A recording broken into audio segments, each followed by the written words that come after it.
Баща и син започват по един много личен начин. Самия аз имам двама сина и така мислих, че ще мине времето бързо, в което те все още се държат за мен за ръка. Но реших да докажа, че всъщност греша. И исках първо да направя портрет на баща ми и дядо ми, хванати за ръка. За да видя, че наистина е възможно връзката между поколенията все пак да бъде запазена.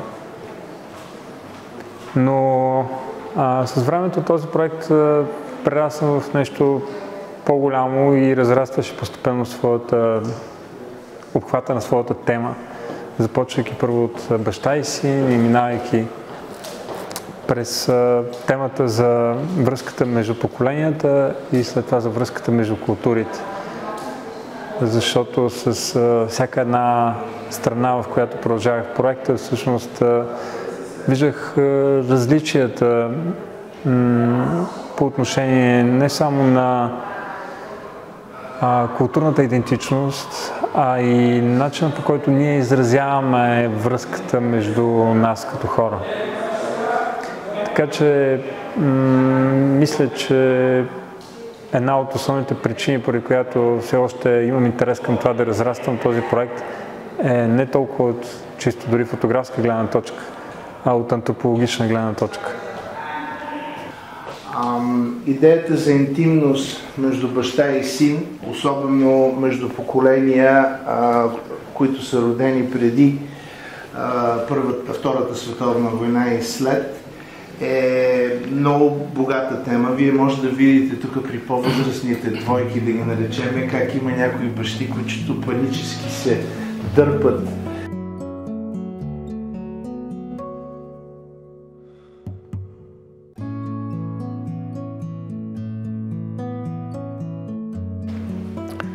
Тази среща на пловдивската публика с Валери не е първа. Ние показахме една фантастична изложба, черно-бяла, в стил ала Картие-Бресон, която после беше отличена. И затова съм щастлив, че сега, след тези години, имаме възможност да видим нещо така различно, така усъвършенствано.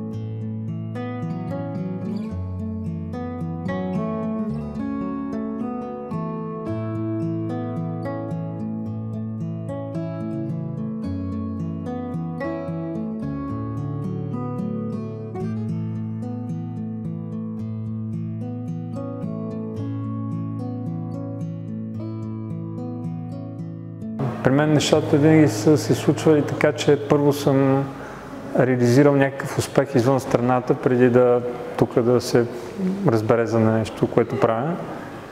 Така беше и с първия ми проект, който снимах в Париж между 2006 и 2008. Тогава бях номиниран първо за наградата Картие-Бресон и едва след това в България бях показан.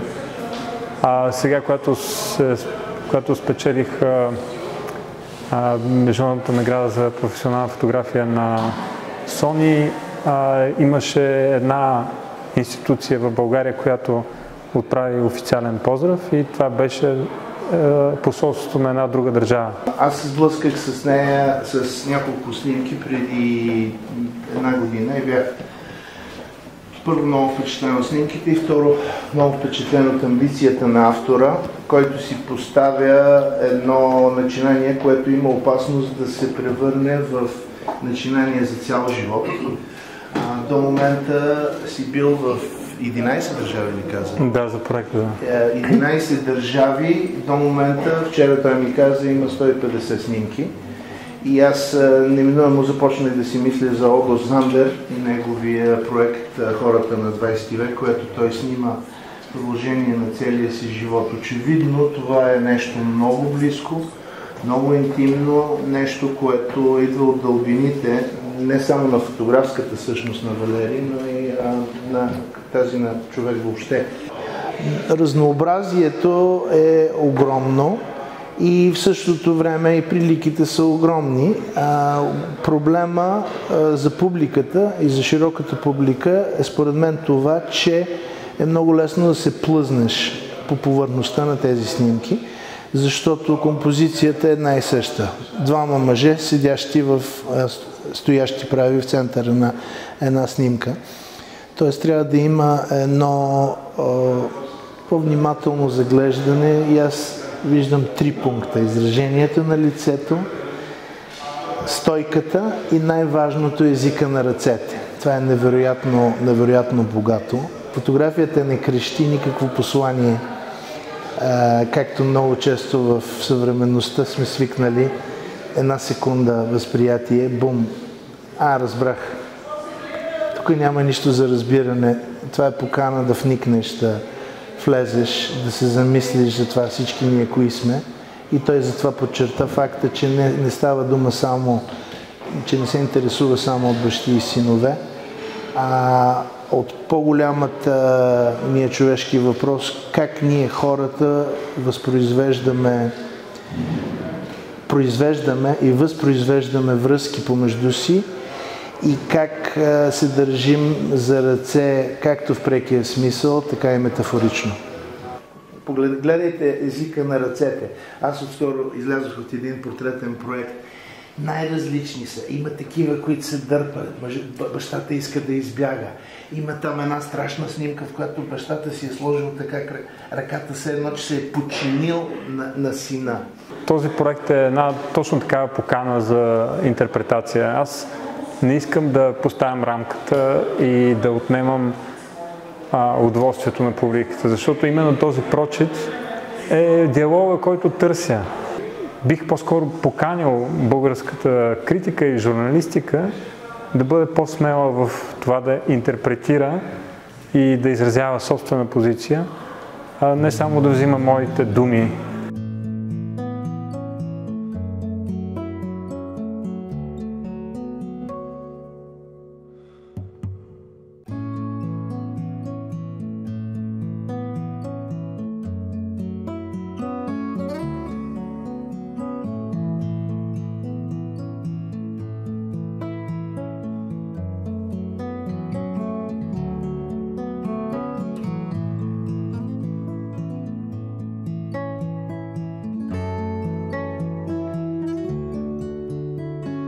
В момента само има изложби в Берлин, в Милано, в Кортона в Тоскана в Италия, мисля, че в Монреал и в Сеул все още продължават изложбите. За последните 2 не съм сигурен, защото не помня датите. Но постоянно някъде по света, реално проекта пътува в различни форми. Има ново поколение от фотографски артисти в България, които сега са на 30, 35, 40, които влизат в